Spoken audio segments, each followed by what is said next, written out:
দিল্লিতে ফতোয়া, অর্থাৎ খোলা জায়গায় মাংস বিক্রি করা যাবে না এবং লাইসেন্স ছাড়া মাংস বিক্রি করা যাবে না ঘোষণা করলেন বিহারের উপমুখ্যমন্ত্রী বিজয় সিনহা এবং নিয়ম না মানলে কড়া ব্যবস্থার হুঁশিয়ারি। कोई भी ओपन सड़क पर मांस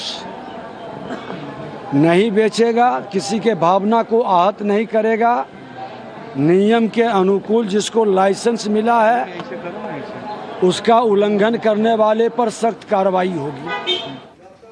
বিহার সরকারের সিদ্ধান্তে তীব্র নিন্দা মুখ্যমন্ত্রী মমতা বন্দ্যোপাধ্যায়। বাজারে মাছ বিক্রি হবে না, মাংস বিক্রি হবে না। বাংলায় এসে তারা কি করবে ভোট নিয়ে? বিহারের উপমুখ্যমন্ত্রী বলছেন বাজারে মাছ মাংস বিক্রি করা যাবে না, অনলি যাদের লাইসেন্স আছে বাড়ির ভেতরে সবাইকে শপিং মলে গিয়ে মাছ মাংস বিক্রি করবে। আমাদের তো চাষিরা রাস্তায় বসে পুকুর থেকে মাছটা ধরে নিয়ে আসে, সেটা বিক্রি করে, এটা তার কর্মফল। আজ যদি বলে বাংলায় মাছ বন্ধ, মাংস বন্ধ, ডিম বন্ধ, কারণ বিজেপি অন্ধ কাটার রাজনীতি চলছে। এই রাজনীতিকে আমি ধিক্কার জানাই। তৃণমূলের যুব সাথীর পাল্টা বিজেপির যুব আড্ডা, যেখানে বিজেপি নেতারা জেলায় জেলায় বিভিন্ন জায়গায় গিয়ে বলবেন যে আপনারা বেকার ভাতা নিন, কিন্তু পাশাপাশি প্রশ্ন তুলুন চাকরি কোথায়।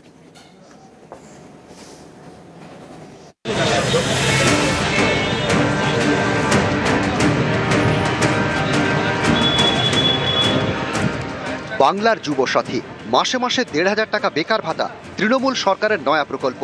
রবিবার থেকে নেওয়া হচ্ছে আবেদন, ক্যাম্পে ক্যাম্পে ভিড়ে ভিড়। এই যুবসাথীর পাল্টা বিজেপির যুব আড্ডা। যুবকদেরকে বলবো, আপনাদের হাতে ২৫,০০০-এর চাকরি হওয়ার কথা, কিন্তু আপনাদেরকে যারা ১,৫০০-এর জন্য দাঁড় করাচ্ছে তাদের ফর্মটা ফিল আপ করুন, ১,৫০০ টাকা নিয়ে শপথও নিন। যারা দাঁড় করাচ্ছে আগামী দিনে তাদেরকে বাটি হাতে রাস্তায় দাঁড় করাবেন আপনারা। বিজেপির যুব আড্ডা এই কর্মসূচিতে টার্গেট তরুণ সম্প্রদায়। বিজেপি বোঝানোর চেষ্টা করবে চাকরি দিতে পারছে না বলেই বেকার ভাতা চালু করেছে রাজ্য সরকার। একই সঙ্গে বিজেপি প্রচার করবে তারা ক্ষমতা এলে তরুণদের জন্য কি কি করবে।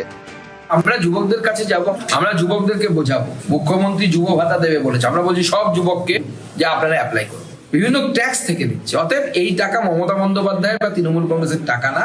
এবং আমি যুবকদেরকে বলবো, আপনাদের হাতে ২৫,০০০-এর চাকরি হওয়ার কথা, কিন্তু আপনাদেরকে যারা ১,৫০০-এর জন্য দাঁড় করাচ্ছে তাদের ফর্মটা ফিল আপ করুন, ১,৫০০ টাকা নিয়ে শপথও নিন। যারা দাঁড় করাচ্ছে আগামী দিনে তাদেরকে বাটি হাতে রাস্তায় দাঁড় করাবেন আপনারা। যাদের বিএলএ 2 দিতে পারে না তাদের এই সমস্ত কর্মসূচি হচ্ছে গরুর গাড়ির হেডলাইন। বিএলএ 2 দিতে পারে না বুথ থেকে, তার আড্ডাটা কে মারতে যাবে?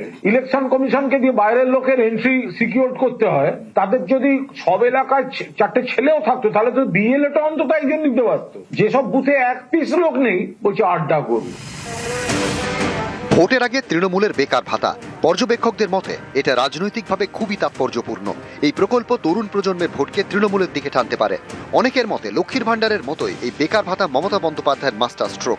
এর ফসল তারা আসন্ন ভোটেই পেতে পারে। এটা বুঝতে পেরে কি পাল্টা আসরে বিজেপি 15ই ফেব্রুয়ারি থেকে তারা শুরু করেছে চাকরি চায় বাংলা কর্মসূচি। অন্তর্বর্তী বাজেটকে তিনি নির্বাচনী একটি লিফলেটে পরিণত করেছেন।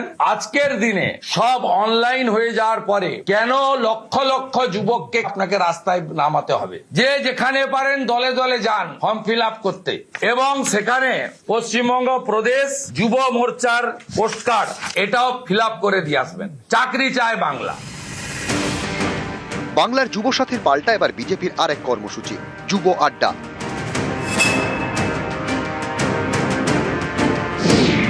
প্রথমে ঠিক হয় মঙ্গলবার থেকে জেলায় জেলায় বিজেপি যুব আড্ডা কর্মসূচি শুরু হবে, চলবে 25শে ফেব্রুয়ারি পর্যন্ত। কিন্তু মঙ্গলবার থেকে এই কর্মসূচি শুরু করতে পারেনি বিজেপি। তাদের বক্তব্য, সোমবার ঘোষণা 24 ঘন্টার মধ্যে প্রচার সারা যায়নি, তাই মঙ্গলবার কর্মসূচি শুরু হয়নি।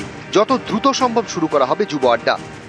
বহু জায়গাতে হচ্ছে নিচের দিক থেকে উঠে আসছে বিষয়টা, বড় করে যখন হবে তখন আপনাদের ওখানে গিয়ে পৌঁছবে। আর সব থেকে বড় কথা, আজকে বিজেপি সল্টলেকের যে আমাদের পার্টি অফিস, তাতে এত ঘটনার ঘটা। বিজেপির লোক কোথায় আপনারা বলুন? যাদের বিএলএ 2 দিতে পারে না এলাকা থেকে, তারা বলছে বুথে চায়ের আড্ডা করব। আরে যদি চায়ের আড্ডাই করার ক্ষমতা থাকতো তাহলে তো বিএলএ 2টা দিতে পারতো। যারা বিএলএ 2 দিতে পারে না তাদের কোনো কর্মসূচির লোক আছে?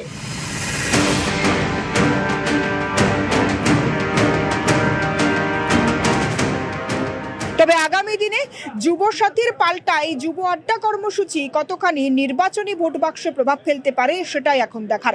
ক্যামেরায় বিপুলের সঙ্গে সুস্মিতা, নিউজ 18 বাংলা, কলকাতা।